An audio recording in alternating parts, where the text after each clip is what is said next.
One of my favorite things to do, like on social media and anywhere, is just read what kind of crazy shit crazy fucking people always seem to come up with. And the eclipse this year was no different than, I guess any other natural event that occurs. People flip out, they think the world's going to end and everything like that. So, I mean, there's no shortage of crazy comments. And I just kind of wanted to go over a few today concerning the eclipse. If you guys don't know, I was actually in Ohio for the total eclipse. We went for the weekend, stayed for Monday, and we were able to watch the eclipse. It was so freaking surreal. Like, it was an awesome experience. And I'm sure I'm showing an image of me and the eclipse and everything like that on the screen right now, but it was an awesome experience to actually be in the path of totality, because I don't think I've actually been in that for a while, or maybe ever. I'm not sure. That might have been my first one. I can't remember another one that I've been in. Anyways, so we're gonna read some crazy ass comments today, both from very high profile people all the way down to just crazy nutters on social media. So if you want to fuck around and find out how crazy shit got around the eclipse, then please stay tuned. What's up, heathens? How you doing? I'm the Godless Engineer, and I critically analyze apologists' claims to give you the best arguments and information so that you can stand up and use your voice. Today, we're going to be reading some comments from people across social media concerning the eclipse. I think it's mostly from Twitter, because Twitter has just grown into this cesspool of crazy here lately, and so it's mostly going to be from there. All right, so let's get into it. First up, we've got Marjorie Taylor Greene. Marge says, God is sending America strong signs to tell us to repent. Earthquakes and eclipses and many more things to come. I pray that our country listens. So yes, Marjorie Taylor Greene thinks that eclipses are signs that we need to repent and turn to Jesus, apparently. I've never been convinced that any kind of natural event is an indication that I need to repent and suck Jesus' dick, but apparently Marge is willing to get on her knees quick for him. Of course, readers added context. She got community noted for this, and it says, earthquakes happen all the time, all around the world. We can follow them in real time using USGS resources. Link to the website. And then eclipses are not random. They follow strict mathematical rules and can be predicted centuries before they happen. NASA has a site listing eclipses until the year 3000. So these are just known mathematical things, and we can even trace the path that you can see the eclipse from, because you can't see the eclipse from everywhere on the Earth. You can only see the eclipse, and even the total eclipse, from a very small portion of it, and that's just due to the perspective from the surface of the Earth that is in line with the sun at that particular moment, when the moon is going to be passing in front of it at just the right angle to where it creates a total eclipse. And so all of these things are mathematically proven.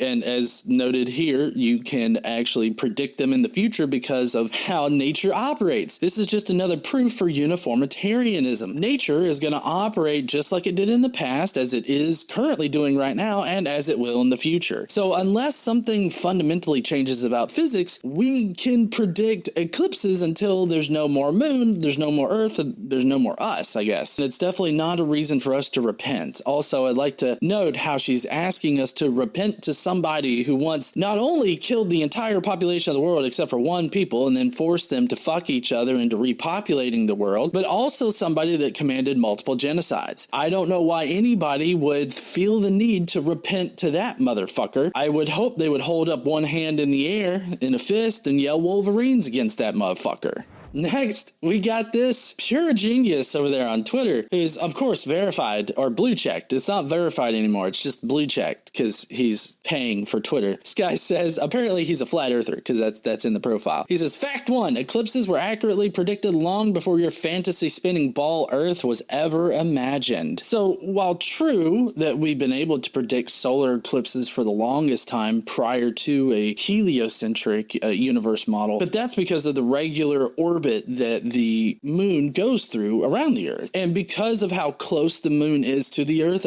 compared to other planets and everything like that, the predictions and measurements that ancient peoples were able to use to predict these eclipses made them fairly accurate. Now, it's not as accurate as it is now, and as everybody knows, that when the heliocentric model was developed and accepted, that actually provided more precise calculations for the movement of, planetary bodies bodies in the sky. It's not that the other way didn't work, it's just that you had to constantly fix it and it was constantly like off and all this other, so you had to readjust all the time. And the heliocentric model just fits better because you don't have to do that. It's the same way now. Our heliocentric model allows us to be far more precise in predicting solar eclipses. And because of the regular movement of the moon, we're in our advanced knowledge now about like orbits of planetary bodies and our orbit around the sun and everything like that, we are able to so specifically know where the path of totality is that, you know, people can flock to a certain area and see it if they live outside the area. Not just that, oh, it's going to happen,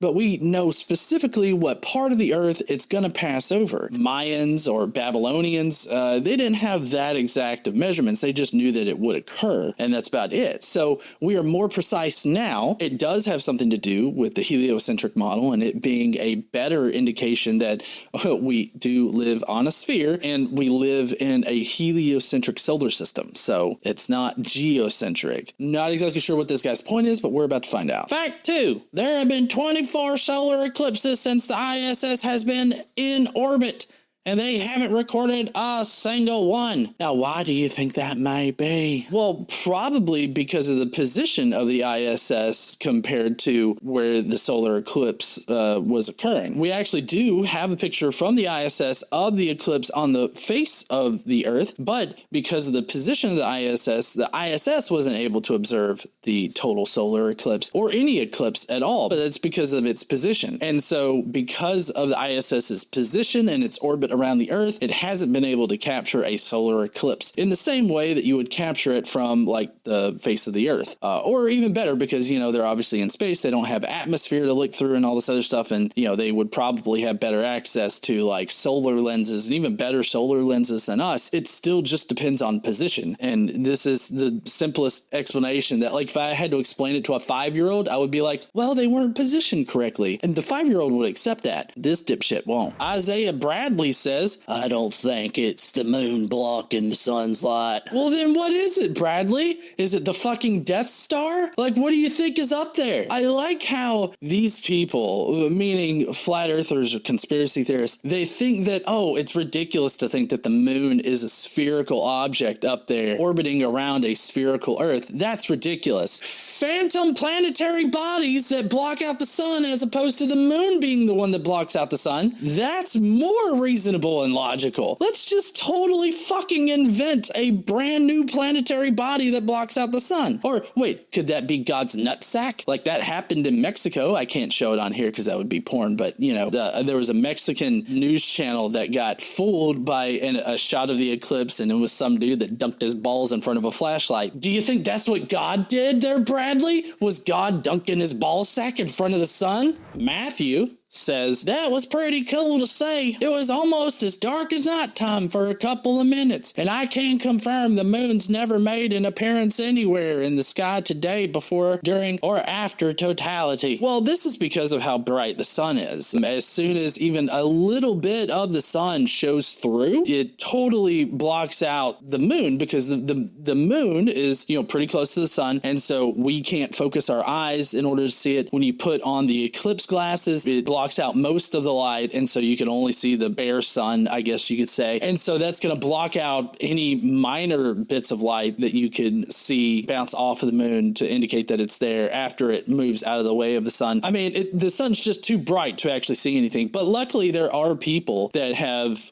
very good lenses, very good solar filters, and they've been able to take a picture of the total solar eclipse, but they've been able to get the light just right, like how much light is allowed to enter and everything like that, and they've been able to actually see the moon, like the craters of the moon, like the normal face of the moon that we see. You can actually see those things, and I should have one up right now that's showing that. So I mean, as long as you have the right equipment in order to adjust the light to be just the right amount to where you can see the features of the moon, you can totally see the features of the moon and know that it actually is the moon that's there. This dipshit right here, though, is not going to accept this explanation because he's a dipshit, and he would rather think that there's some kind of crazy conspiracy theory out there that's trying to hide some phantom object that exists in the sky. Or maybe he could be thinking about God's ball sack. Who knows? OC Tribesman says, so it turns out that the eclipse only happened in certain countries and in certain states in certain countries. I don't know. Maybe we have different suns. Lol. Who fit? Explain. Am to me a beg. Eclipse 2024. Okay, so maybe we have different suns. What? It's possessive there. So suns what? Oh, maybe could the sun be like the Newton's balls? Sorry, that was a little explicit, I guess, way to describe them. Newton's pendulum, you know, where you've got like 4 or 5 balls in a line and you rear one back, you hit it, and then another one hits. Like maybe that's it. Maybe it's reaching all the way back into, I don't know what he believes is behind the sun, but all the way back, and maybe this is on the upswing and it's covering the sun or something like that. Like I don't know what he means by different suns, if he's meaning plural here instead of possessive, because there's not multiple suns. I don't understand why he would think that there's multiple suns. I don't understand the purpose of why inventing a second sun in our solar system would be beneficial. Oh yeah, he's trying to explain how the eclipse can only be seen from certain portions of the planet. That's just due to the angle at which the moon crosses the path of the sun. It's not going to cover the entire Earth. It's just going to cover a small, very small section of the Earth in a certain path at different times. Like, that's just how fucking shadows work. And then finally, who can explain to me what he means by that last line? Who fit? Explain. Am to me a beg? That's not a sentence, nor are those coherent words to string together. I don't know what you're trying to ask me, sir. Crypto Mr. Gold says, are you saying the sun is actually a portal and every once in a while the door closes for maintenance? I feel like that's not what anybody's saying except for this guy. Judging by the emojis, maybe he's feeling the same way as me, like, oh, you fucking dumbass. Like, that, no, that doesn't make sense. So maybe he's responding to somebody and he's on my side about this. Let's go with that. Real talk though, how is it that we can't see the moon approaching or leaving the sun? I mean, you can, but when the moon gets in front of the sun, you can see it approaching the totality, and then when it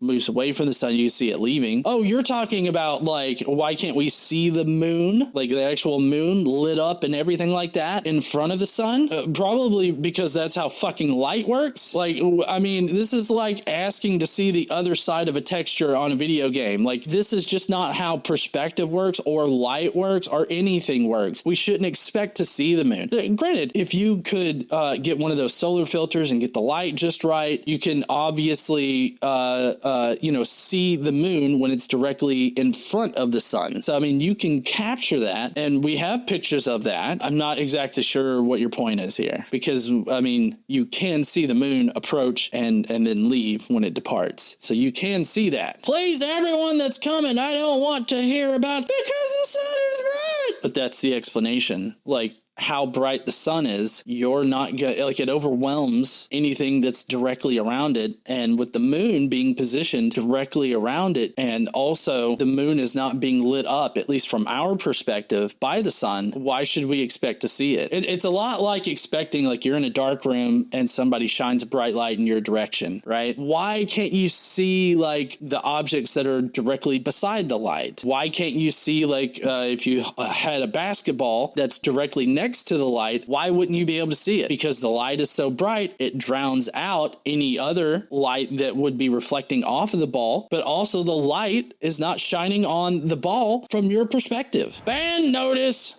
says, here's the problem, okay? If the black disk is the moon, why is the moon invisible at other times? I don't know what you mean by invisible. I mean, like, there are times when the light is not shining on the moon, and so it's, that would be the new moon, when we can't see the moon because there's no light shining on it. So it's not invisible, it's just that there's no light shining. Is that how you think invisibility works? Like, when Harry Potter puts on that invisibility cloak, do you think that, there's just not light shining on him? Or is the cloak diverting the light rays around him, or doing, well, it's magic, so it's fucking magical, but you get my point. Like, what does this guy think about invisibility and how invisibility would work? Because I can guarantee you that the reason why the moon is quote unquote invisible or well, rather new moon, is because light isn't shining on it. And that's due to the position of the moon in relation to the sun as the moon is orbiting around the earth. If it is the dark sun Rahu, why is it Rahu dark all the time in the sky? I mean, that would be a good question to